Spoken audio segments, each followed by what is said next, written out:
आज हम आपको त्रिभुज के बारे में बता रहे हैं। जैसा कि आप देख सकते हैं कि त्रिभुज जो है तीन बिंदुओं को आपस में मिलाने से, धरातल पर तीन बिंदुओं को मिलाने से एक त्रिभुज का निर्माण होता है। और टाइप्स ऑफ त्रिभुज हम बताएं भुजाओं के आधार पर, कोणों के आधार पर, यानी आप सबसे पहले जो साइड्स के आधार पर और दूसरा एंगल के आधार पर। अगर मैं भुजाओं के आधार की बात करूँ तो तीन प्रकार के होते हैं, विषमबाहु, स्केलन, समद्विबाहु यानी एसोसेलेस, समबाहु यानी इक्विलेटरल। विषमबाहु होते हैं सभी भुजाएं समान ना हो, समद्विबाहु जिसकी दो भुजाएं समान हो, और समबाहु त्रिभुज इक्विलेटर यानी जिसकी सभी भुजाएं समान हो।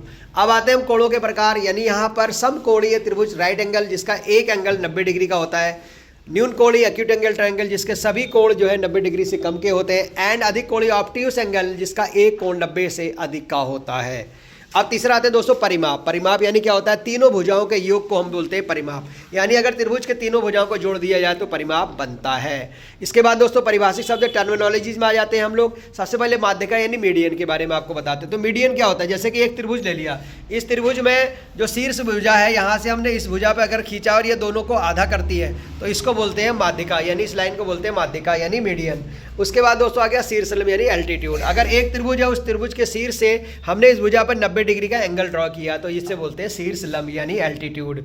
अंतः केंद्रिक इंसेंटर होता है, यानी दोस्तों क्या होता है कि जैसे त्रिभुज है, इसके तीनों भुजाओं का अगर हम ये जो है कोणों का अर्धक करते हैं, इन कोणों का हाफ करेंगे, 1 2 3 तीनों कोणों का हाफ करने पर जहां पर ये बिंदु टकराएगा तो वो बनेगा आपका इंसेंटर यानी अंतः केंद्र। इसके बाद परिकेंद्र बनेगा दोस्तों, अगर हम त्रिभुज के तीनों भुजाओं को अगर हम हाफ करेंगे, तीनों भुजाओं को हाफ करेंगे तो यहाँ से जो है हमारा सर्कम सेंटर निकलेगा, त्रिभुज के बाहर की तरफ एक जो है वृत्त इस तरह से बनता है। तो ये हो गया आपका परिकेंद्र।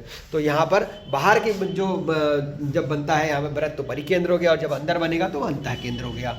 अब आते हैं सर्वांगसम यानी कॉन्ग्रुएंट किससे कहते हैं। तो कॉन्ग्रुएंट होता है ऐसे, दो त्रिभुजों में साइड एंगल साइड, अगर दो एक त्रिभुज दूसरे त्रिभुज के दो भुजा और एक कोण बराबर है तो साइड एंगल साइड एल्टीट्यूड जो है आपस में सर्वांग समता होती है।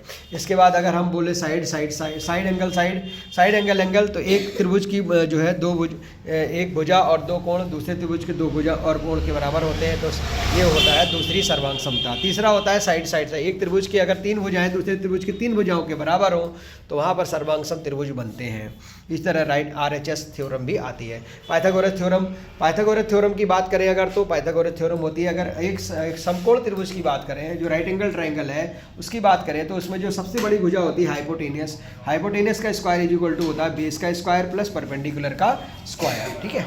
अन्य महत्वपूर्ण मैं बात करूं तो त्रिभुज के तीनों इंटरनल जो एंगल होते हैं, इंटरनल एंगल, उनका जो सम होता है वो 180 होता है। और दो त्रिभुजों का जो योग होता है वो दोस्तों तीसरी भुजा से बड़ा, तो दो भुजाओं का योग तीसरी भुजा से बड़ा होता है, तब वो बनता है त्रिभुज। तो आई होप दोस्तों कि ये आपको समझ में आ गया होगा। त्रिभुज के बारे में मैंने इतनी जानकारी आपको दी। अगर वीडियो अच्छी लगी हो तो वीडियो को लाइक जरूर करें, और चैनल पर पहली बार आए तो चैनल को करें subscribe. Thank you very much.